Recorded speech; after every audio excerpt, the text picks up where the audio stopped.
What is up, you guys? This is your boy Andy Matrix, and today we are going to talk about some crazy things about Japan. And I'm pretty sure that the title of this video, had you a little bit disturbed. But do not worry, I'm going to explain everything in just a few. Before we get started, I do want to just point out that I'm not here to put down Japanese culture in any way. I'm not here to insult anybody. We are just here to learn and have fun and appreciate, Japanese cultures as people who love anime, otakus, geeks, and nerds. And in case you guys didn't know, in May of 2019, I actually went to Japan for 2 weeks, and I absolutely loved it over there. Okay. And I've actually took Japanese language courses when I was in high school. Now, this was a really long time, but yes, I actually do know the two alphabets of Japan, which is hiragana and katakana. And I'm actually not very good with kanji. So, yeah, just kind of wanted to point that out there. Now, crazy things about Japan that I have learned recently. So, buckle up and let's get started. Are you ready, kids? Aye, aye, Captain! I can't hear you! Aye, aye, Captain! Number 1. Teachers look at students' underwear. Yes. Teachers actually have to check your underwear in the gymnasium. I repeat, in the gymnasium, because everybody needs to have like same color underwear. Now, if you're American, if you live in the West, this might seem kind of weird to you. Teachers looking at students' underwear. How do you do, fellow kids? Seems like a really creepy thing to do, but it's legitimate in Japan in the gymnasium because they want all the students to fall in line, and they program the kids to basically be like everybody else. Like, you're not allowed to be unique in the Japanese school system, right? So, but when I first found out about this, I was thinking like, man, there's a lot of Master Roshis out there that would just be happy as heck about this rule. You know what I'm saying? Like, I immediately started thinking about Master Roshi and his perverted self, because there are perverted teachers who have been caught, molesting younger girls. Right? There's also the whole chikan thing in Japan, which means it's basically Japanese men groping women on the train and getting away with it. And the worst thing about chikan is that a lot of the times dudes will get away with this. And this is the part where I am actually for #MeToo.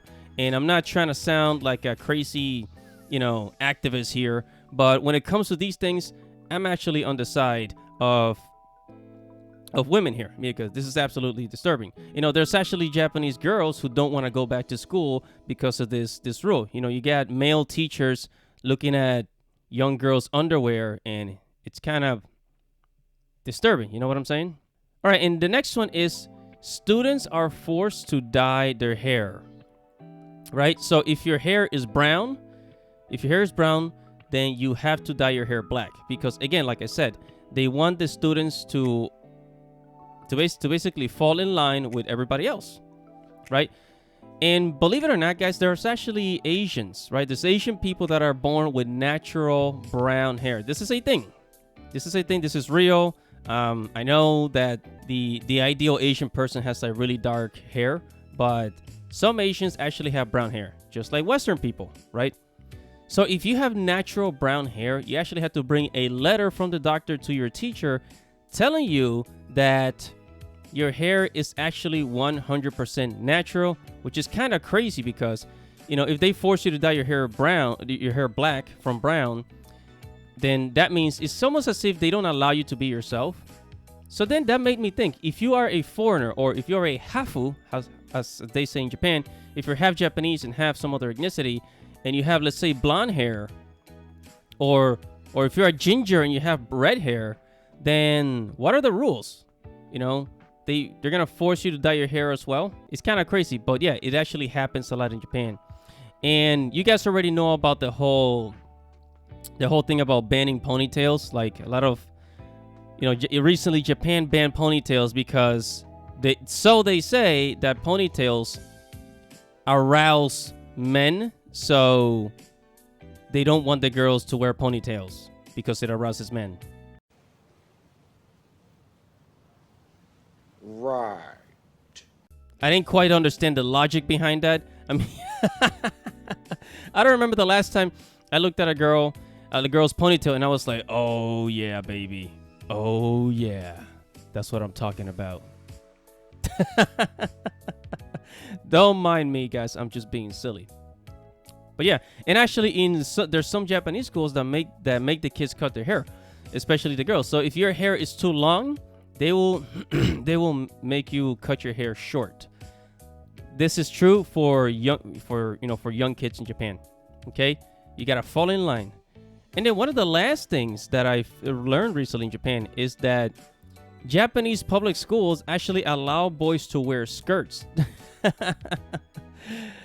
I mean, I found this funny because here in America, you would think like skirts, like what kind of boy wears a skirt? But yes, they've actually gave boys in Japan, an option to wear skirts. Now, I don't know like how many boys actually do that, but hey, if you're into that and you're a dude, well, the option is right there for you. So whatever your thoughts are about these crazy things I learned about Japan, make sure to comment below, make sure to like this video and subscribe to the channel. I'm gonna keep covering more topics on Japan, and I do it respectfully, okay? Here in Andy Matrix TV, we do it respectfully. We're just trying to learn and have fun, without, insulting other people's cultures. So stay tuned for more, guys, and I'll see you in the next video.